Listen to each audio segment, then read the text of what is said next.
Salut tout le monde, j'espère que vous allez bien. Je reviens aujourd'hui avec un nouveau style de vidéo, j'ai envie de dire ça comme ça. Je vais vous expliquer un petit peu le pourquoi du comment.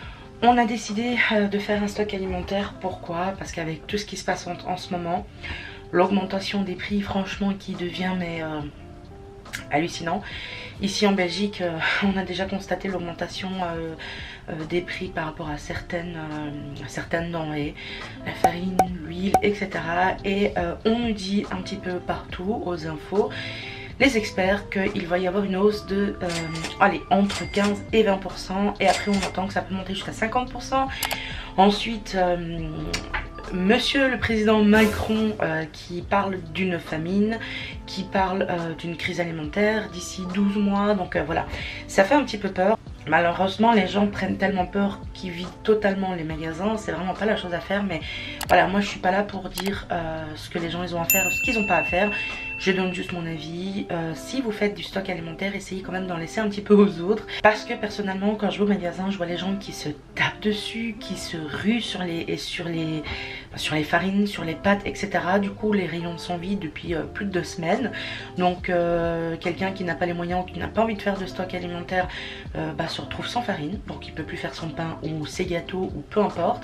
Ne peut plus manger de pâtes parce qu'il n'y a plus rien. En plus de ça, ils ont limité les achats à 2.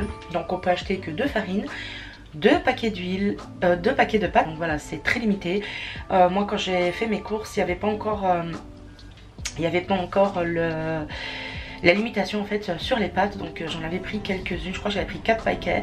Mais de toute façon vous le verrez dans la mini vidéo que j'ai mis juste avant ça. Voilà, j'ai pas pu filmer plus que ça puisque le magasin était vraiment rempli. Et c'était pas très confortable de filmer comme ça. Je devais surveiller mon sac à main en même temps. Donc voilà. Donc le but de cette vidéo, je vous explique un petit peu. Puisque je pense faire une série de ce genre de vidéos. Donc si jamais ce genre de vidéo vous plaît, s'il vous plaît laissez-moi un petit like, ça ferait vraiment plaisir. Au moins je sais que ça vous plaît et ça me donne envie de continuer. Pour cette vidéo là, je l'avais tournée il y a quelques jours déjà, mais j'ai refait cette intro que vous voyez, tout simplement parce que la qualité d'image etc ne me plaisait pas. J'avais filmé avec mon téléphone. Là j'ai pris la caméra. On a un salaire pour 3 avec JP pour le moment, donc c'est très compliqué de faire ses cours. On est 3, on a un enfant, donc il y a quand même pas mal de dépenses qui se font pour le petit. Moins que quand il était bébé forcément, mais bon il y a toujours les couches qui coûtent quand même une blinde. Il y a certaines sous-marques qui sont bien mais pas toutes, donc voilà. Ensuite il y a tout ce qui est lait, poudre, etc. Parce qu'en fait Maëlle ne boit plus la poudre pour les bébés, mais il boit les poudres en céréales qu'on ajoute au biberon en fait pour épaissir un petit peu. Il y a le Nesquik, monsieur adore le Nesquik, qui veut rien d'autre dans ses biberons. Puis voilà, il y a aussi tout ce qu'on doit payer à côté. Donc voilà, au final il ne nous reste plus énormément pour vivre. Et du coup ça nous a amené à penser que si maintenant les prix augmentaient vraiment de plus en plus, ça serait vraiment difficile de pouvoir s'alimenter normalement. Et j'ai vu sur YouTube que beaucoup de personnes faisaient la même chose en fait. C'est d'ailleurs de là que j'ai eu l'idée de faire ce genre de vidéo, parce que j'ai trouvé que c'était sympa et ça plaisait beaucoup. Donc je me suis dit que j'allais la partager avec ma communauté. Voilà, donc tout ça pour dire que je préfère prévoir petit à petit des stocks alimentaires au cas où il y a un problème, plutôt que de me retrouver là sans rien, à devoir payer franchement un prix exagéré pour certains produits. Donc voilà. Alors bien évidemment quand je vais faire mes courses, j'achète que un ou deux produits supplémentaires de ce que j'achetais d'habitude. J'achète pas 20 produits de chaque. Et c'est ce que je fais à chaque fois que je fais mes courses. Je vais faire mes courses environ 1 fois par semaine, des fois 2, ça dépend. Et à chaque fois je prends 1 ou 2 produits en plus. Par exemple quand je vais aller faire mes courses la prochaine fois, je vais acheter 2 paquets de pâtes alors que j'en aurais pas besoin, pour être sûr que je puisse continuer à alimenter mon stock alimentaire. Dites-moi aussi en commentaire si vous avez prévu de faire un stock alimentaire, si vous ne prévoyez pas d'en faire, si vous avez déjà commencé. Alors pas de jugement s'il vous plaît, puisqu'ici le but n'est pas de vous inciter à faire un stock alimentaire. Je fais cette vidéo pour vous partager ce que nous on a décidé de faire. Je vais pas vous mentir, je vais pas faire ça en cachette, je préfère partager ça avec vous. Donc voilà, dites-le moi en commentaire. Voilà, donc on va pouvoir commencer la vidéo. Je vais vous mettre maintenant la suite de la vidéo que j'avais tournée. Voilà, je vous montrerai au fur et à mesure qu'est-ce que j'ai acheté, comment je restocker ça, si j'arrive à faire un peu de place dans mon armoire, parce que j'ai commencé à stocker dans l'armoire du salon. Moi je vous dis à très bientôt et je vous fais des gros bisous. On va commencer par ici. j'ai pris 2 boîtes de marque Maizena, c'est de la pâte à pizza. Alors normalement j'utilise pas ça, j'utilise de la farine basique, de la farine de blé. Mais vu le peu de farine qu'on a maintenant, eh ben voilà, j'ai pris ça. Je me suis dit qu'on peut toujours faire des choses. Même si c'est pas une farine, on peut faire du pain farci, genre des beureks, voilà, des trucs comme ça. Ensuite, j'ai pris du riz basmati. C'est 2 paquets de 2 kg, donc là il y a 4 kg. On consomme énormément de riz. Les pâtes, pareil, c'est quelque chose qu'on consomme un petit peu moins, mais que voilà. Mon fils et mon chéri adorent les pâtes. Si je les écoutais, ils en mangeraient tous les jours. Donc j'ai pris 2 marques différentes, mais ça reste des sous-marques. Donc j'ai pris ici les spaghettis normaux de la marque Everyday et des spaghettis ici de la marque Bonnie. Ensuite, j'ai pris 2 paquets comme ça de sucre cristallisé. Voilà, ça c'est toujours utile. Dans notre café, nous, on utilise uniquement du sucre de canne. Mais ça, c'est vraiment pour tout ce qui est gâteau, etc.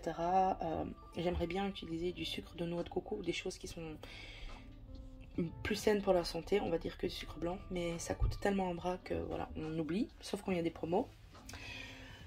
Donc ici, c'est l'autre partie. Ici, j'ai pris 2 boîtes comme ça de haricots verts brisés. Encore une fois, on les préfère largement frais ou surgelés. Mais voilà, si jamais il nous arrive une pénurie ou une crise alimentaire ou je ne sais quoi, c'est toujours bien d'avoir ça à manger. Les pommes de terre, pareil, on mange ça très rarement. On préfère les pommes de terre fraîches, j'ai envie de dire. Mais encore une fois, c'est quelque chose qui peut être très utile. Pareil pour les fruits, je pense que c'est la première fois ou une des premières fois que vous me voyez sur la chaîne présenter des produits en boîte. Tout simplement parce qu'on les aime frais. Je le répète, mais encore une fois, c'est en cas de crise alimentaire. Donc voilà. Et des fois, on fait des gâteaux avec ce genre de choses. Ça peut être très sympa aussi, voilà. Ensuite, j'ai acheté 2 petites boîtes comme ça de macédoine de légumes. Ça, c'est très bon avec du thon. Ma maman, elle faisait très souvent ça et c'est très bon. Le thon, pareil, il restait, comme je vous ai dit, quasi plus de thon. Donc moi, j'ai été gentille, j'en ai pris que 2 pour en laisser aux autres. Alors là, il y avait, les rayons étaient vides parce que les gens se sont jetés dessus. J'ai pris ce qui restait. Donc ici, des lentilles vertes. C'est en promotion en plus, donc voilà. Des haricots blancs. Ça, j'adore les haricots blancs. Je pourrais en manger tous les jours. Je les fais à la sauce tomate, des fois avec un petit peu de viande. Ici, on a le tomato frito. Ça, c'est quelque chose que j'utilise régulièrement. À chaque fois que je vais en course, en général, j'achète 3 parce que je fais régulièrement du manger à base de sauce tomate.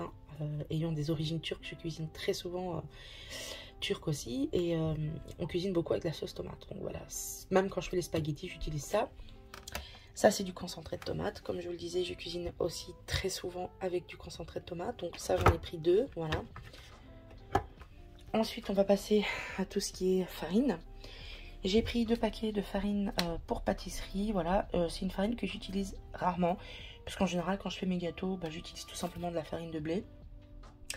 Mais je me suis dit que si on arrivait à manquer de farine, ça pourrait toujours me servir. Sachant que dans les magasins, ils ne savent pas quand la farine va revenir. Il paraît aussi, d'après ce qu'on entend quand on parle avec les gens qui travaillent dans les magasins, que bientôt ça va coûter un rein, tout ça, donc voilà. Ensuite, la farine de blé, c'est pas celle que j'achète d'habitude parce que moi je la paye normalement 35 centimes. C'est une marque blanche, mais elle a augmenté, elle est à 45 centimes et il n'y en a plus et on ne sait pas quand elle va rentrer. Donc j'ai acheté celle-là qui coûtait 1,29 € pièce et comme je vous dis, c'est limité par 2, donc j'en ai pris que 2. Sinon j'en aurais pris 3-4. Donc c'est de la farine de blé pour préparation variée, pardon. Pareil ici, c'est de la farine, c'est un petit paquet, comme ça il y en a 2. Enfin tout est prêt pour faire du pain. Je l'ai pris au cas où je dois faire du pain et qu'il n'y a plus du tout de farine. Je me dis que c'est toujours mieux que rien, sachant que là apparemment en Belgique le pain va bientôt augmenter à 5 € le pain. Voilà, encore heureux que je fais mon pain maison. Donc ici j'ai pris 2 paquets de couscous comme ça, voilà. C'est 500 grammes x 2, donc il y a 1 kg de couscous. Et voilà, c'est tout ce que j'ai fait en réserve alimentaire aujourd'hui. Et comme je vais régulièrement faire les courses, au moins une fois par semaine, à chaque fois j'achèterai 1 ou 2 articles en plus de mes courses. Voilà. Encore une fois, si ça vous plaît, n'hésitez pas à me laisser un like, à me dire ce que vous en pensez, si vous aussi vous avez prévu de faire des stocks alimentaires. Comme ça, je saurai si vous voulez encore avoir ce genre de vidéo. Elle ne durera pas très longtemps, bien évidemment, puisque je vous montre essentiellement ce que j'ai acheté. Et voilà, je vous ai expliqué le pourquoi du comment. Donc moi je vous dis à très bientôt et je vous fais des gros bisous.